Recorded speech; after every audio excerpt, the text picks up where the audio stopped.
ନମସ୍କାର ବନ୍ଧୁମାନେ। ଜୟ ନାଗଦେବତା, ଜୟ ସୂର୍ଯ୍ୟଦେବ, ହର ହର ମହାଦେବ, ଜୟ ମା ଲକ୍ଷ୍ମୀ। ବନ୍ଧୁମାନେ, ଆପଣମାନେ କେମିତି ଅଛନ୍ତି? ଆଶା କରୁଛି ଦେବଦେବୀଙ୍କ ଆଶୀର୍ବାଦରୁ ବହୁତ ଭଲରେ ଥିବେ।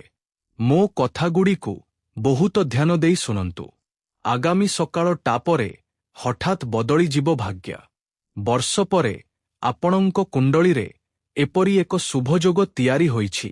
ଅର୍ଥାତ୍ ବନ୍ଧୁମାନେ, ଦୁଇ ନାଗଦେବତା ବହୁତ ବଡ଼ ଶୁଭ ସଂକେତ ଦେଉଛନ୍ତି। ଗ୍ରହମାନଙ୍କର ଅଦ୍ଭୁତ ପ୍ରଭାବ ସ୍ପଷ୍ଟ ଭାବରେ ଦେଖିବାକୁ ମିଳୁଛି। ତେଣୁ ଆଜିର ଏହି ଭିଡିଓଟିକୁ ଆପଣ ମିସ୍ କରିବେ ନାହିଁ ଏବଂ ଆରମ୍ଭରୁ ପୁରା ଶେଷ ପର୍ଯ୍ୟନ୍ତ ଦେଖିବେ। ବନ୍ଧୁମାନେ, ଆପଣମାନେ ଯଦି ଏହି ଭିଡିଓଟି ଦେଖୁଛନ୍ତି, ତେବେ ଏହାକୁ କେବଳ ଏକ ସାଧାରଣ କ୍ଷଣଯୋଗ ବୋଲି ଭାବନ୍ତୁ ନାହିଁ। ଅନେକ ସମୟରେ ବ୍ରହ୍ମାଣ୍ଡ ଆମକୁ ଏପରି କିଛି ସଂକେତ ଦେଇଥାଏ, ଯାହାକୁ ଆମେ ସାଧାରଣ ଘଟଣା ଭାବି ଏଡ଼ାଇ ଯାଉ। ଆଜିର ପ୍ରସଙ୍ଗ ମଧ୍ୟ ସେହିପରି ଅଟେ। କୁହାଯାଉଛି ଯେ ଆଗାମୀ ସକାଳ ଟାପରେ ଆପଣଙ୍କ ଜୀବନରେ ପରିବର୍ତ୍ତନର ସଂକେତ ସ୍ପଷ୍ଟ ଭାବରେ ଦେଖିବାକୁ ମିଳିପାରେ। କିନ୍ତୁ ମନେ ରଖନ୍ତୁ, ଏହି ଘଟଣା ଆଗାମୀ ଘଣ୍ଟା ମଧ୍ୟରେ ଘଟିବାର ସମ୍ଭାବନା ରହିଛି। ଆଉ ଏହା ଜ୍ୟୋତିଷ ଶାସ୍ତ୍ରୀୟ ସ୍ୱୀକୃତି ଏବଂ ଆଧ୍ୟାତ୍ମିକ ସଂକେତ ଉପରେ ଆଧାରିତ ଏକ ବିଶେଷ ଆଲୋଚନା। ଏହାକୁ ମିସ୍ କରିବେ ନାହିଁ, ନଚେତ୍ ଘଣ୍ଟା ପରେ ଆପଣଙ୍କୁ ପ୍ରଚୁର ଅନୁତାପ କରିବାକୁ ପଡ଼ିବ। ଆଉ ମୁଁ ଆଦୌ ଚାହେଁ ନାହିଁ ଯେ ଆପଣ ଅନୁତାପ କରନ୍ତୁ, କାରଣ ମୁଁ ଆପଣଙ୍କର ଭଲ ଚାହେଁ। ଆପଣଙ୍କ ପାଇଁ ଯାହା ଭଲ, ମୁଁ ସେଇଆ ହିଁ ଚାହେଁ। ଜ୍ୟୋତିଷ ଶାସ୍ତ୍ର ଅନୁସାରେ ଯେତେବେଳେ ରାହୁ, କେତୁ, ଗୁରୁ ଏବଂ ଚନ୍ଦ୍ର ବିଶେଷ ପରିସ୍ଥିତିରେ ଆସନ୍ତି, ସେତେବେଳେ ବ୍ୟକ୍ତିଙ୍କ ଜୀବନରେ ହଠାତ୍ ନୂତନ ସୁଯୋଗ, ପୁରୁଣା ଅଟକି ରହିଥିବା କାର୍ଯ୍ୟରେ ଗତି ଏବଂ ମାନସିକ ପରିବର୍ତ୍ତନ ଦେଖିବାକୁ ମିଳିପାରେ। ବନ୍ଧୁମାନେ, ଏଭଳି ସମୟରେ ଅନେକ ଲୋକ ଏପରି କିଛି ସଂକେତ ପାଆନ୍ତି, ଯାହା ସେମାନଙ୍କୁ ଆଗକୁ ବଢ଼ିବା ପାଇଁ ବହୁତ ଅଧିକ ପ୍ରେରଣା ଯୋଗାଇଥାଏ। ଘଣ୍ଟା ମଧ୍ୟରେ ଆପଣମାନେ ସମସ୍ତେ ଧନୀ ହେବାକୁ ଯାଉଛନ୍ତି ଏବଂ ଗୋଟିଏ ଜାଗାରୁ ନୁହେଁ, ଅନେକ ଜାଗାରୁ ବଡ଼ ବଡ଼ ସୁଖବର ପାଇବାକୁ ଯାଉଛନ୍ତି, ଯାହା ଦେଖି ଆପଣଙ୍କ ହୋସ୍ ଉଡ଼ିଯିବ। ବନ୍ଧୁମାନେ, ଭିଡିଓଟି ମିସ୍ କରିବେ ନାହିଁ ଏବଂ ଆରମ୍ଭରୁ ଏକଦମ ଶେଷ ପର୍ଯ୍ୟନ୍ତ ଦେଖିବେ, କାରଣ ଗ୍ରହ ଗୋଚର ସମ୍ପୂର୍ଣ୍ଣ ଭାବରେ ବଦଳି ଯାଇଛି। ଏବେ ଆମେ କଥା ହେଉଛୁ ଦୁଇ ନାଗଦେବତାର ପ୍ରତୀକର, ଅର୍ଥାତ୍ ସନାତନ ପରମ୍ପରାରେ ନାଗଦେବତା କେବଳ ସାପ ନୁହନ୍ତି, ବରଂ ରକ୍ଷା, ଶକ୍ତିର କୁଣ୍ଡଳୀରେ ଶକ୍ତି ଏବଂ ପୂର୍ବପୁରୁଷମାନଙ୍କର ପ୍ରତୀକ। ସ୍ୱପ୍ନଦୋଷରେ ଆପଣଙ୍କୁ ଦୁଇଟି ନାଗ ଦେଖାଯାଇପାରେ, କିମ୍ବା ସ୍ୱପ୍ନରେ ଆପଣଙ୍କୁ ଦୁଇଟି ଏଭଳି ନାଗ ଦେଖିବାକୁ ମିଳିପାରେ। ମନ୍ଦିରରେ ନାଗ ପ୍ରତିମାର ଦର୍ଶନ ହୋଇପାରେ। ଜୀବନରେ ବାରମ୍ବାର ନାଗ ସହିତ ଜଡ଼ିତ ଶୁଭ ସଂକେତ ମିଳିବ। ତେଣୁ ଅନେକ ଲୋକ ଏହାକୁ ଆଧ୍ୟାତ୍ମିକ ଜାଗରଣ ଏବଂ ନୂତନ ସୁଯୋଗର ସଂକେତ ବୋଲି ମନେ କରନ୍ତି। ହଁ ବନ୍ଧୁମାନେ, ଏହି କଥାଟି ଏକଦମ ସତ। ଆପଣଙ୍କ ଘରେ ମଧ୍ୟ ସାପ ଦେଖିବାକୁ ମିଳିପାରେ, କିନ୍ତୁ ଆପଣଙ୍କୁ ତାକୁ ମାରିବାକୁ ପଡ଼ିବ ନାହିଁ, ବରଂ ନିଜ ଘରୁ ଭଲ ପାଇବା ସହିତ ତାକୁ ଦୂରେଇ ଦେବାକୁ ପଡ଼ିବ।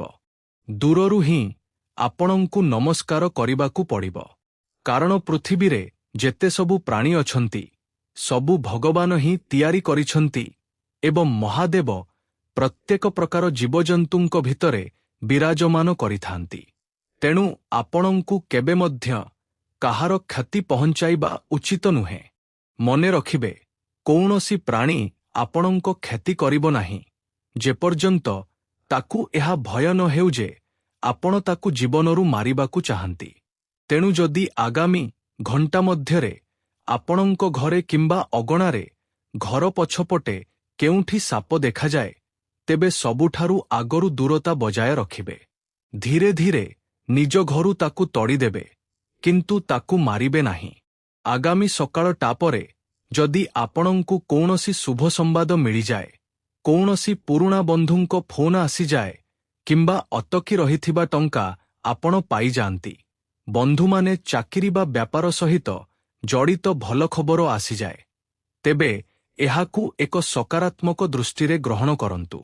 ହୋଇପାରେ ଏହା ଆପଣଙ୍କ ପ୍ରଚେଷ୍ଟାର ପରିଫଳ, ଯାହା ସହିତ ଜ୍ୟୋତିଷ ସମୟର ମଧ୍ୟ ସାଥ ମିଳୁଛି। ବନ୍ଧୁମାନେ, ସମୟ ବହୁତ କମ୍ ଅଛି।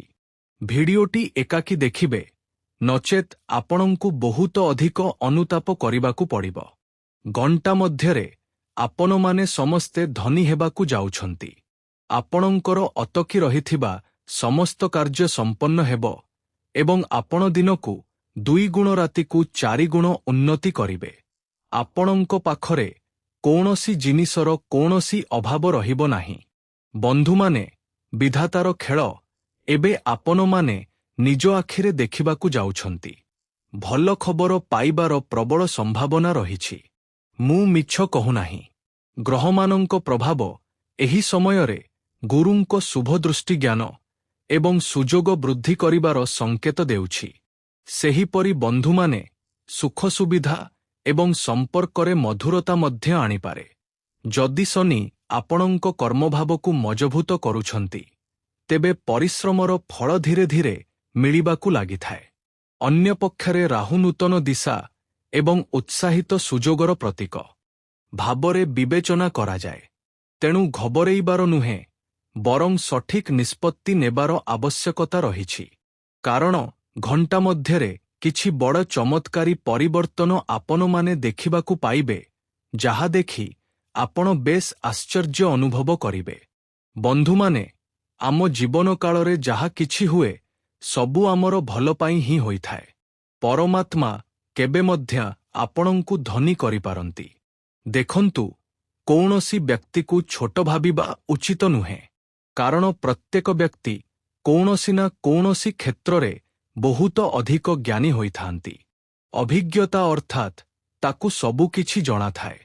କିନ୍ତୁ ପ୍ରତ୍ୟେକ ମନୁଷ୍ୟକୁ ଏହି ଦୁନିଆ ବିଷୟରେ ସବୁକିଛି ଜଣାନଥାଏ। ତେଣୁ ଆପଣଙ୍କୁ ପ୍ରତ୍ୟେକ ମନୁଷ୍ୟକୁ ସମ୍ମାନ କରିବାକୁ ପଡ଼ିବ। କିନ୍ତୁ ଗୋଟିଏ କଥା ମନେ ରଖନ୍ତୁ, ଯଦି ଭାଗ୍ୟ ଆପଣଙ୍କ ଦରଜାରେ କଟାଘାତ କରୁଛି, ଯଦି ସେହି 2 ନାଗଦେବତା ଆପଣଙ୍କ ଘରକୁ ପାଦ ପକାଉଛନ୍ତି ଏବଂ ଆପଣ ଅଳସୁଆମୀ, କ୍ରୋଧ, ଅହଙ୍କାର କିମ୍ବା ଖରାପ ସଙ୍ଗତରେ ସମୟ ନଷ୍ଟ କରୁଛନ୍ତି କିମ୍ବା ତାକୁ ଅଣଦେଖା କରୁଛନ୍ତି, ତେବେ ଏତେ ଭଲ ସୁଯୋଗ ମଧ୍ୟ ଆପଣଙ୍କ ହାତରୁ ଖସିଯାଇପାରେ। ଗ୍ରହ କେବଳ ପରିସ୍ଥିତି ସୃଷ୍ଟି କରେ। ସଫଳତା ଆପଣଙ୍କ କର୍ମରୁ ଆସେ। ସଫଳତା ଆପଣଙ୍କ ପରିଶ୍ରମରୁ ଆସେ। ଯଦି ଆପଣ ଭଗବାନଙ୍କ ସଂକେତଗୁଡ଼ିକୁ ଅଣଦେଖା କରୁନାହାନ୍ତି, ବରଂ ବହୁତ ଅଧିକ ସମ୍ମାନ କରୁଛନ୍ତି ଏବଂ ସମୟ ସମୟରେ ଭଗବାନଙ୍କ ନାମ ଜପ କରୁଛନ୍ତି, ତେବେ ଉପରବାଲା କେବେ ମଧ୍ୟ ଆପଣଙ୍କୁ ଏକାକୀ ଛାଡ଼ିବେ ନାହିଁ। ପ୍ରତ୍ୟେକ ପରିସ୍ଥିତିରେ ଆପଣଙ୍କ ସାଥ ଦେବେ। ବନ୍ଧୁମାନେ, ଆପଣଙ୍କୁ ଚିନ୍ତା କରିବାର କୌଣସି ଆବଶ୍ୟକତା ନାହିଁ। ଧନର ଦେବୀ ମା ମହାଲକ୍ଷ୍ମୀଙ୍କ ସହିତ କୋଟି ଦେବଦେବୀ ଆପଣଙ୍କ ଉପରେ କୃପାଳୁ ଅଛନ୍ତି ଏବଂ ବହୁତ ବଡ଼ ବଡ଼ ଘଟଣା ଘଟିବ, ଯାହା ଦେଖି ଆପଣଙ୍କୁ ବେଶ୍ ଆଶ୍ଚର୍ଯ୍ୟ ମଧ୍ୟ ଲାଗିପାରେ। ଗୋଟିଏ ଛୋଟ କାହାଣୀ ଆପଣଙ୍କୁ ଶୁଣାଇବାକୁ ଚାହୁଁଛି। କାନ ଡେରି ବହୁତ ଧ୍ୟାନ ଦେଇ ଶୁଣନ୍ତୁ। ଜଣେ ବ୍ୟକ୍ତି ବର୍ଷ ବର୍ଷ ଧରି ହଇରାଣ ହେଉଥିଲା।